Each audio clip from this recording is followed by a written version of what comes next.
most of you have heard by now, Errol Spence has suffered a retinal tear in his left eye and has been ruled out of his fight with Manny Pacquiao on August 21st. WBA champion Yordenis Ugas will now step in and face Pacquiao on that date instead. Yordenis was already set to be on that card. Per a tweet from Mike Coppinger via his sources, Fabian Maidana, who was set to fight Yordenis Ugas in the chief support bout to Pacquiao versus Spence, suffered an injury related to his eye in sparring on Tuesday and withdrew from the fight. Spence's torn retina in his eye was discovered Monday. Crazy sequence. Crazy or convenient? Lance Pugmire tweeted, Dr. Michael Davis, who repaired three-division champion Abner Mares's 2019 retinal tear, tells me that if Spence's tear can be treated by laser surgery, he could be free to resume training in a month or so. Maybe a little longer if they are being conservative. Errol Spence Jr. himself took to his social media and said, went to 3 different doctors, all said the same thing.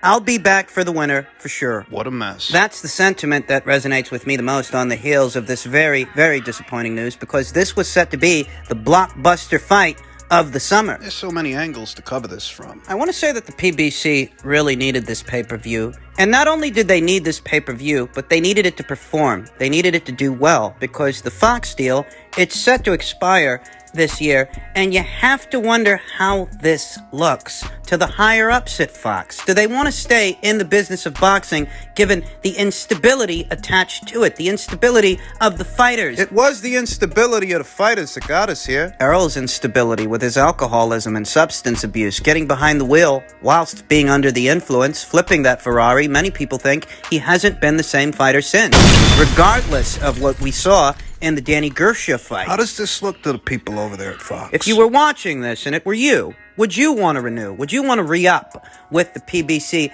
given the general instability associated with the fighters and the general instability associated with the business of boxing? This is a fucking disaster. Errol Spence Jr. is a big part of the PBC's bottom line, especially on Fox, where he's been fighting. He's one of the fighters they intend to build into a pay-per-view attraction, into a pay-per-view star, and it seems like when it comes to Errol, there's just a lot of instability. What does the PBC really have to offer Fox? Errol Spence, he's a train wreck. He might be damaged goods. Manny's in the twilight of his career. He's got one foot out the door. Deontay Wilder, we don't know what's going to happen between Wilder and Fury in the fall. What if Wilder loses again? What does the PBC have to offer Fox? When you survey the landscape and evaluate the stable, what do they got? What do they have? In the build-up of this fight, what was supposed to be the build-up of this fight, how many times did you guys hear me say that I'm getting the impression the PBC's got a lot riding on this pay-per-view, and they need it to do well. They need to give an incentive to Fox to renew. To re-up with them. Because the herd is thinning out.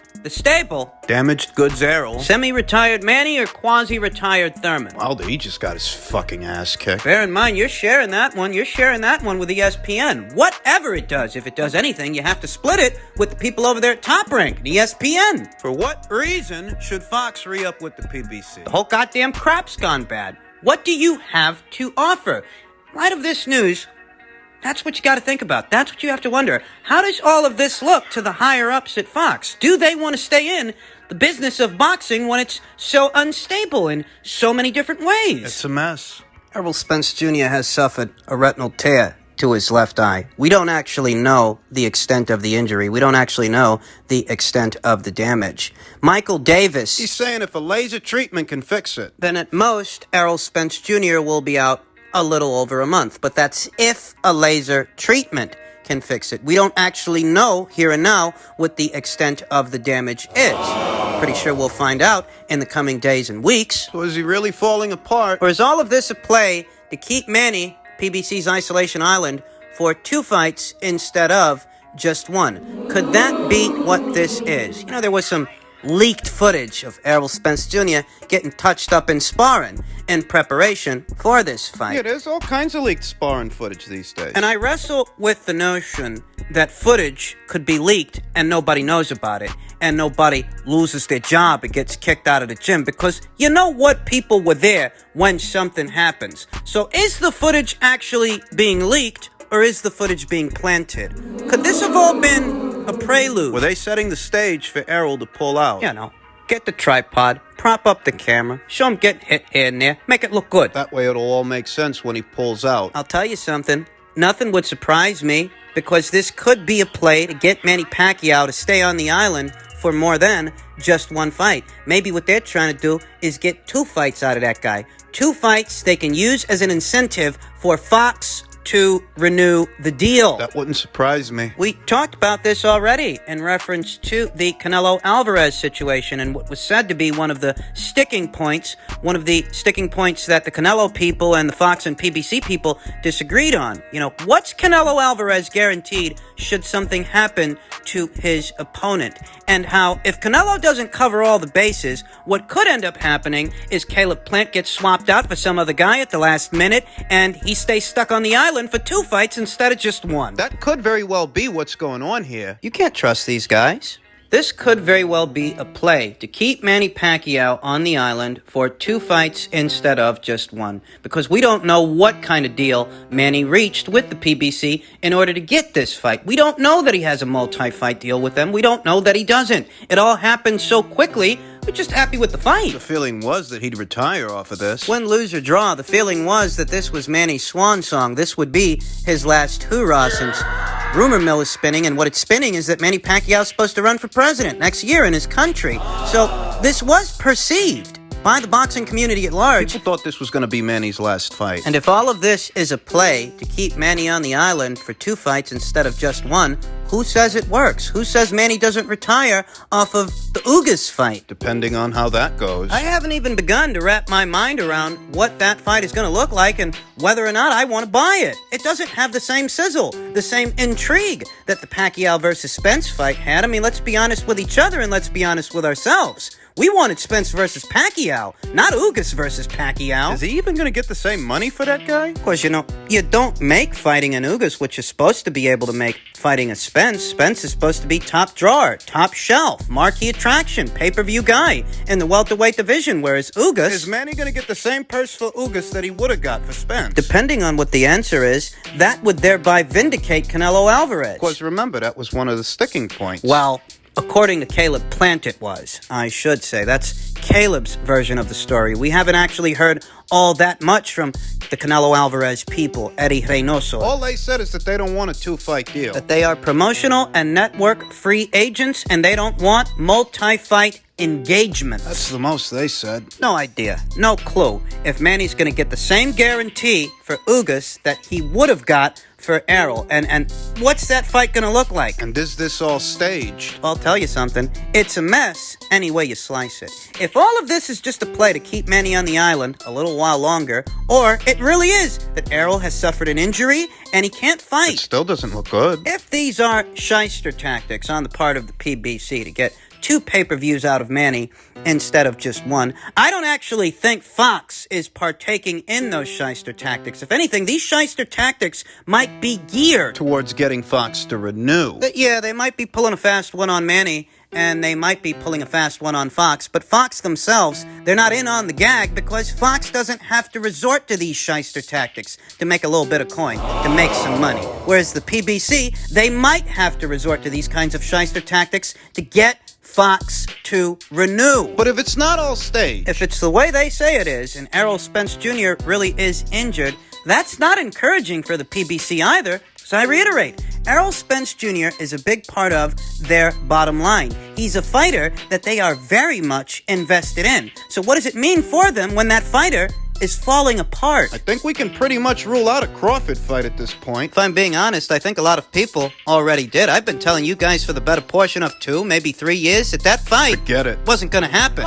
Mostly due to politics, but I mean now... Well, it's not just politics now. Errol Spence Jr. could very well be damaged goods. And what we saw in the Danny Garcia fight was little more than a mirage, because Danny Garcia, this is a guy who's lost to every elite level welterweight he's faced. I told you guys ahead of that fight, Danny's a tune-up for Errol. So don't go shouting it from the rooftops if Errol wins. There are a lot of people out there who felt that after that car accident, Errol Spence Jr. wasn't going to come back the same guy. And you have to wonder if this detached retina situation doesn't prove those people right. That Errol Spence Jr. That guy's running on fumes. Not much holding him together but a couple of strips of scotch tape and bubble gum. He's not the same fighter that he was before that car accident. And he may never be the same fighter that he was before that car accident. There are a lot of people that felt that way even after the Danny Garcia fight. They weren't convinced. And maybe that's what this is. Maybe that's why this guy seems to be falling apart, getting touched up in sparring. Maybe it's because he's damaged goods. It doesn't have to all be a conspiracy.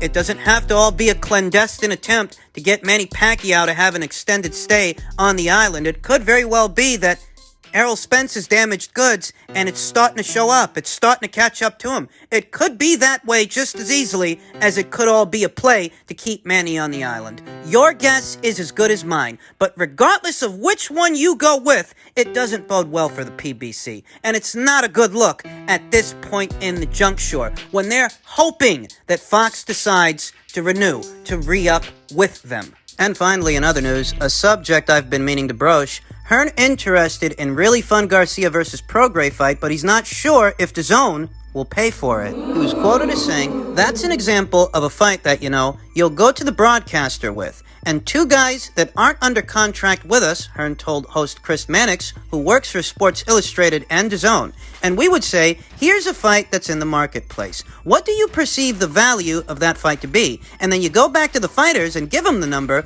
which will always be, what is the response?" But we've done a Mikey Garcia fight against Jesse Vargas. That was back in a period that we talked about earlier, where we were extremely aggressive and probably paying the wrong money for fights. But I do like Mikey Garcia versus Regis Prograis. I think it's a really good fight. It's just got to add up to the other fights we have planned for the schedule. Other obligations we have with our actual fighters, rather than guys we don't have contracts with. And that's where the priority has to lie. I can't lie to you and tell you that I'm not interested in Mikey Garcia versus Regis Prograis, Hearn said. I think it's a really fun fight. It just goes back to the value of the fight, and no one will ever agree on the value, from the broadcaster to the agent to the manager to the fighter, but ultimately that fight is dictated by the market value, is what the broadcaster will pay you for the fight. Good fight. I'm not ruling it out. Not sure if it will be part of our autumn schedule. So that means it's in jeopardy. In a nutshell,